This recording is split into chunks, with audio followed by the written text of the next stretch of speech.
Ladies and gentlemen, are you ready? It's about to hit the fan. Welcome to Unsanctioned Thursdays on Wrestling with Freddie. What's up, everybody? Welcome to Unsanctioned Thursday, and we're getting ready to wrap up 2024. We'll talk about my year, just in general. We might not even talk wrestling. Maybe we'll talk a little wrestling because we got big move from Monday Night Raw, leaving the USA Network and joining Netflix. I hope all of you have Netflix. If not, they're counting on you to become a subscriber so that Netflix can remain the powerhouse juggernaut that it is, and their executives can get $22 million bonuses instead of putting that money into the budgets for movies and wrestling and TV and things like that. What? Freddie, you're exaggerating. What? No, I'm not. Anyway, WWE is going to make a lot of money for Netflix. It's going to bring a shitload of people over there. I am not surprised that they're leaving because USA just couldn't compete price-wise with what they were going to get paid by Netflix. USA is a cable network on, satellite TV and cable, but streaming is the future. Streaming is the now. And all that satellite and cable shit is the past. It's just hanging on. Like, you go on Sirius XM and you can listen to the 70s station, but there's a 70s station. 70 station, meaning one 70 station. There's about 40 different pop stations, 40 different rock stations. Like it's, the 70s are what they are. I love them. My cars are from the 70s and the 60s. Well, I got a new car, you guys. I got a 69 2000 Datsun Roadster. This thing's been getting worked on for over a year. Finally got the clutch disc fixed, replaced the front shocks, just waiting on carpet that goes in. I'm recording this on a Monday, so it's going in today. Wednesday, the car will be ready. I'll post pictures of it. She's cherry red convertible. I may even keep the hood off. It's wintertime. I'll probably put the hood back on. I'll put her clothes on. It's illegal to be topless out here. I'll post some photos on my Instagram. It's real Freddie Prinze. It's just real Freddie Prinze. Yeah, you guys got to check that car out. But anyway, so yeah, I didn't think USA would be able to afford them. They're going to Netflix. I'm going to be at that debut show, so look for me in the crowd. I'll be the one with the sign that says, "Look, it's me, Freddie Prinze Jr." No, I won't do that. I'm bringing my kids and stuff like that. So if I see you there, I'll definitely say hi, but I won't be able to stop and take photos. I got to look after my kids and take care of my kids and stuff like that. But I'll definitely return any love that you share. If you want to yell, "You suck" in front of my kids, you could do that too, but you're going to hear it back. And I talk shit better than most, so you better come correct. But yeah, let's talk about the year. I went through some friggin' ups and downs wrestling wise. I've been trying to start my own federation for a long time, my own promotion. It started off, this reality company came and pitched this docu-series to me of me trying to pull this off, with the final episode being sort of what we call a backdoor pilot. So the last episode would become the first episode of the new promotion that goes, a backdoor pilot. So that was kind of the hope and goal for it. I got some interest from Vice, who couldn't afford it, and they're restructuring their finances and their entire company. I don't even know if there'll be a Vice in a couple of years. I hope there is, because they do Dark Side of the Ring and seem to have some love for wrestling. They admittedly said, "We don't know anything about wrestling, but we like the business and we want to be in business." And they tried to make it work, but couldn't. Warner Discovery wanted me to be way more established and only focused on the reality portion of the pitch. That they just wanted a reality show, which I wasn't interested in. And the things they pitched, they're like, "Well, it needs more people working against you." I was like, "No, I'm actually trying to pull this off. I don't want to have people working against me. I'll have enough of that already." All they wanted was fake created drama, which is such horseshit. That's why reality TV sucks, because none of it's real. So that was a pass on my side. Who else was there? We talked to Universal because they were losing. I knew they'd be losing Monday Night Raw even back then, because we know shit, even though we can't talk about it on the podcast. They were similarly wanted something more established. And again, I was brand new. I wasn't coming in with somebody else's promotion. And that became the speed bump that I hit time and time and time again.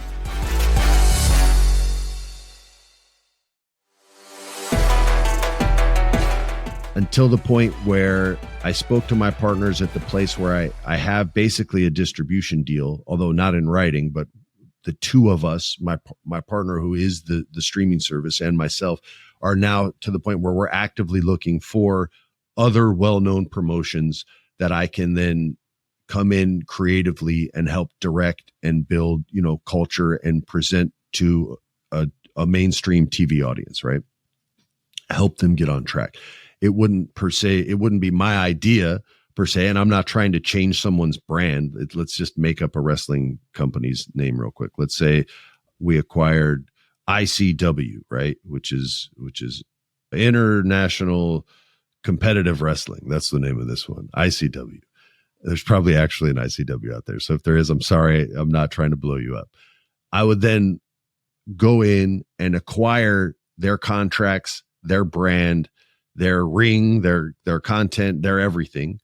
Although the content on low budget stuff isn't really presentable for TV. So those libraries don't have the value that these guys hope that they have, just because the quality won't match.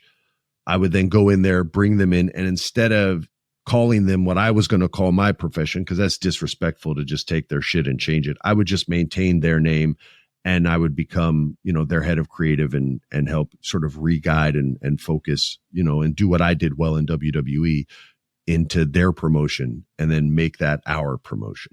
So that's where I'm at now. That's the most information I can give. And no, it's not. That's been a friggin' challenge too. I've already tried with one that I was really passionate about, really liked their roster, loved a handful of their wrestlers. It just fit so well with what I was trying to do. And we just couldn't friggin' make a deal work. It wasn't their fault. It wasn't our fault. It's just sometimes you can't come up with the right numbers that everybody feels comfortable with. And that's what a negotiation is. And that's why it's hard for me to talk about stuff, because I don't want to go, I got it, because you never have it until both sides have signed in ink or blood and it's on paper and you're moving forward and ready to rock and roll. And even then sometimes shit falls apart, but that's when I'm comfortable talking about it, is when contracts are signed. So the most recent one that I've been working on fell apart. We're actively looking for more brands out there that are looking for a TV deal, and we'll investigate all of them. Some of them don't bring enough to the table for my partner and I to bring our investment to. And some of them want more of an investment than I'm willing and my partner are willing to bring to the table. So it's a challenge, man. It's been hard as hell. It's been so hard. It's made me doubt myself to the point where I'm like, maybe this isn't the right move. Maybe I'm not meant to do this. And like, you almost want to give up on yourself sometimes. And then take a moment, realize that's just how I'm feeling right now. I didn't feel like that 10 minutes ago, and I probably won't feel like that 10 minutes from now. And usually you're right. Sometimes it takes an hour, a day, a week, but whatever it takes, that feeling eventually subsides and something stronger takes its place and you get re-inspired and reinvigorated. I was doing the I Know What You Did Last Summer sequel in Australia. When I got the news, the deal I thought was for sure going to happen fell apart. And I was so pissed, but I was working with all these young people who were so hungry and at the beginnings of their career that it made me hungry. I fed off their energy and I shook that bullshit off as quickly as I could. And it did not take long, about 10 minutes. And I called my partner. I was like, let's reach out to everybody else and see who's receptive to what we bring to the table and try to get it going. And that was the outlook that they took as well. For them, it's more business than passion for wrestling. For me, it's passion of wrestling and then the business for it. But yeah, so I'm still on the road. It is not easy and I am not giving up. But yeah, I am further back than I was 2 weeks ago. So, I'm out there searching and hunting and trying to find the right deal. And as soon as I do, I'll let all you guys know. Stay tuned for our holiday episodes coming up. Stay tuned for us every single Wednesday. We're going to be with you all throughout the holidays. We'll bring some old school stuff too, but I'll still be with you guys. So make sure you guys tune in, and I'll see all of you next week, every week. And I wish everybody happy holidays too. Peace. This has been a production of iHeart's My Cultura Podcast Network. For more podcasts from iHeartRadio, visit the iHeartRadio app, Apple Podcasts, or wherever you listen to your favorite shows.